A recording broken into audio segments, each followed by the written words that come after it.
A very good morning, good evening, and good afternoon, my friends, ladies and gentlemen, boys and girls. Thank you for joining the Life Signatures podcast. This is a daily show where I talk about purpose, productivity, and resilience. Over the past several episodes, there is not a single day that we have lacked to have an episode out, being a daily show, and we thank God for the grace and the mercy to do this. I'm recording this in December 2023, and there is not a single day that we have missed to have an episode out there. So it's an amazing run, and we are grateful for this. We are in the middle of a series where we're talking about the road less traveled and the purpose of giving birth to oneself. We say that there are three important days: the day you were born, the day you discover why, and the day you are on the self-birthing process. So today, let us look at one more way that you can do this, one more way you can go on the road less traveled, and in the process, give birth to ourselves. Stay tuned.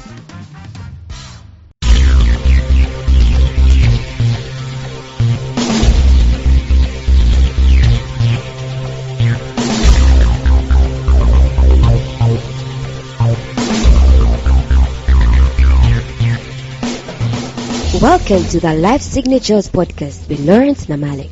Lawrence is a life coach, author, and keynote speaker who loves to tackle different topics on purpose, productivity, and resilience. His mission in life is to awaken all your boundless possibilities available in you.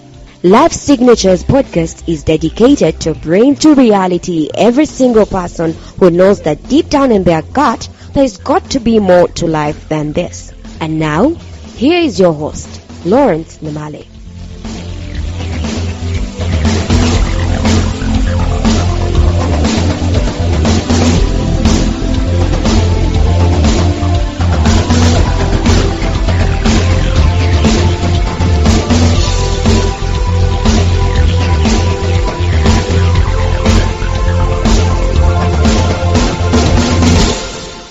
If I'm to do for you a recap of what we've been talking about over the past several episodes, how am I going to go on the road less traveled?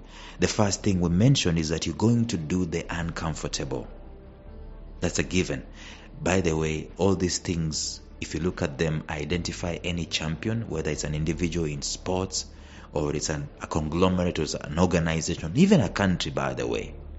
Identify all these things I'm talking about. They will be involved in any revolution, either of an individual or of an organization or even of a country. Think of Singapore, how they revolved themselves.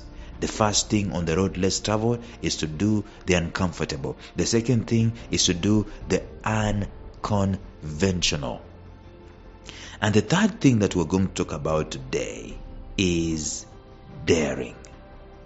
And we're going to spend a bit of some time on this particular aspect of daring, talking about 6 things about daring.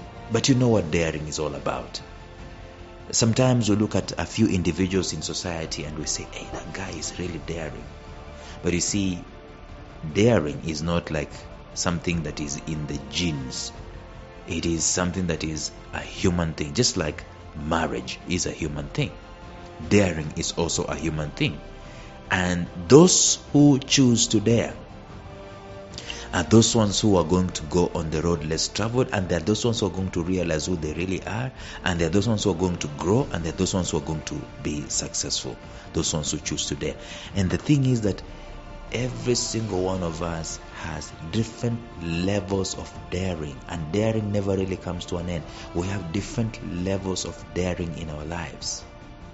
And the more we dare, I think the most successful among us are those ones who have been daring more. In fact, one of my original quotes is, success is the continuous mastery over challenges. Those ones who continue to master and bring these challenges to themselves and they master them, they're the ones who are going to be more successful. So for you, daring might be waking up at 3 a.m., for example. And for someone else, it's not a big deal. They don't have to even to wake up at 3 a.m., but they're more successful than you are. It's a personal thing. It's not a classroom kind of a thing. It's a personal thing. There are some levels You see, you cannot measure your daring to someone else's. There are some levels of this, and I'm just laying some groundwork here. Someone wrote a powerful book called The Enemy Called Average. I think that guy is called John Mason. And you can easily imagine the content of that particular book. The fact is that it is easy to remain average, all of us, and go through our lives up to 95, 96, 99, 91 years of age. It is easy, even up to death, just to be average. Nothing extraordinary, average. Why? Because we never dared to do nothing. However, there is no creator worth their salt that creates people so that they can just be average. Even you, every creation you put on the face of the earth, you do not want it to be average. You want your podcast to be extraordinary. You want your drawing to be extraordinary. You want your startup to be extraordinary. Nobody sets up something to be average. Nobody wants that. Something that you're passionate about? No. No one does that. For people to realize the fullness of their glory as the Creator intended, we will have to go through a process of self-birthing, and we will necessarily have to go through the road less traveled. And there are several reasons behind that. The greatest of which is that self-birthing and the road less traveled, they create ownership of the person that we become. We give birth to who we are. And I know this sounds like it's a weird thing, but we do actually. There are people who come to that moment where they realize, they face themselves, they realize, this is who I am. This is what I am meant to do. And they only come to that particular level on the road less traveled. They go through a self-birthing process on the road less traveled. The greatest sin that we normally commit, see, growing up, we are nurtured to fit into a particular template in society. And I've always talked about this. It's start at school. I talked about this yesterday. There is nothing greater that brings us down than the sin of conformism. It's become so subtle that you will not even notice that you're being disciplined to fit in and to conform when you're born. You don't even realize that's what's happening the whole wide over. The nurturing that we go through, it's good, we're being nurtured, but the nurturing that we go through is unfortunately never enough to usher us into our greatness, our greatest potential. Self-birthing, therefore, is required of us as individuals at all levels, and the process through which the human faces himself and comes to terms with who they really are, what their responsibility on earth is, and what they need to do in order to accomplish that responsibility is what we are calling the self-birthing process, and what we are saying that it is happening on the road less traveled. See, of necessity, self-birthing is not fun. Naturally, birthing is a connotation of pain, transition, apprehension, like the world stands still when your wife is wheeled into the labor ward, going to go maybe under the knife. You don't know what's going to happen, but change must occur. We celebrate the fruits of any birth because we are celebrating newness. We are celebrating promise. We're celebrating potential, and we're celebrating fruitfulness. However, soon enough, this is the problem. We do not realize and do not recognize the uniqueness of this new that has come forth. We don't. We quickly start to mold them into a template that we've already prepared for them. Structure that is already existing, a culture that is already in operation, it's already there. Conformism therefore becomes something that we are all boxed in, and very few of us from then on can actually dare. So daring is not something that we have been introduced to. Nobody is schooled. Okay, let me not say nobody like Trump. People don't get schooled to dare. Sometimes we are forced to dare by circumstances. Unless this single person snaps out of the life assembly process and they say no, they will end up living in conformism. They will end up being average. They will end up just making it in life. That's the thing that all of us want, making it in life. Making it in life is such an average phrase, by the way, if you noticed.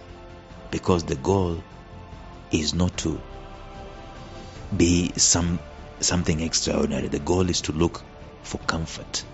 The goal is to look for security, certainty, coziness. However,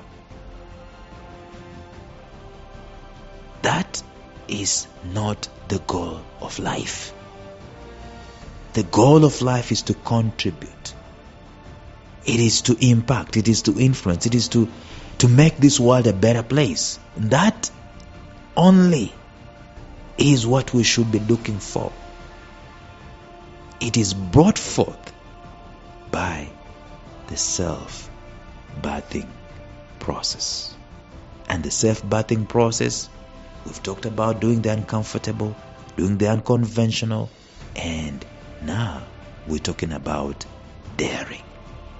And I'm going to take you through this process of daring, why it is important, and so on. Helen Keller is quoted to have said that life is either a daring adventure or nothing. She says security does not exist in nature, nor do the children of men as a whole experience it. Avoiding danger is safer in the long run than exposure. That's what she said. And if we keep doing what we've always done, then we will keep getting what we've always gotten. So to dare is normally a rare thing. And there are two ways in which we can dare. First, it is when we decide an impossible attempt. You see, Roosevelt said, far much better it is to dare mighty things, to win glorious triumphs, even though checkered by failure, than to take rank with those poor spirits who neither enjoy nor suffer much, because they live in the great twilight that neither knows victory nor defeat.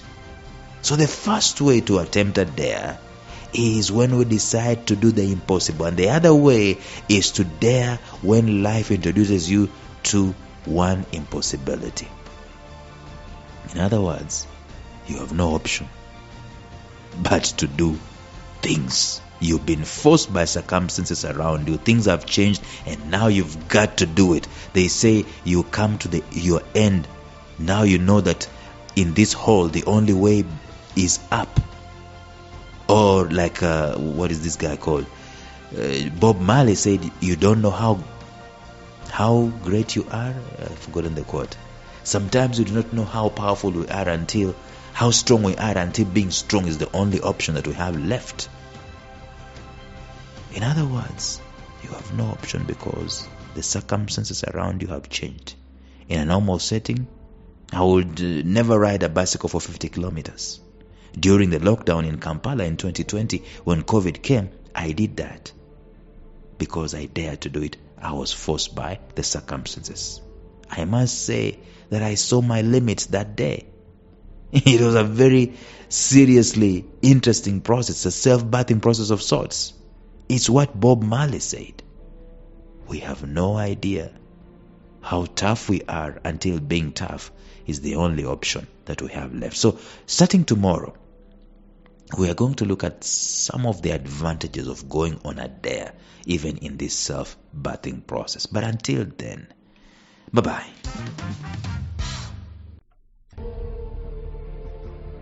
Thank you for listening to Life Signatures Radio. If you enjoyed today's show, subscribe to Life Signatures Radio on iTunes, Stitcher, or visit our website at lifesignatures.libsyn.com. Life Signatures Radio, fresh, clean, and inspiring.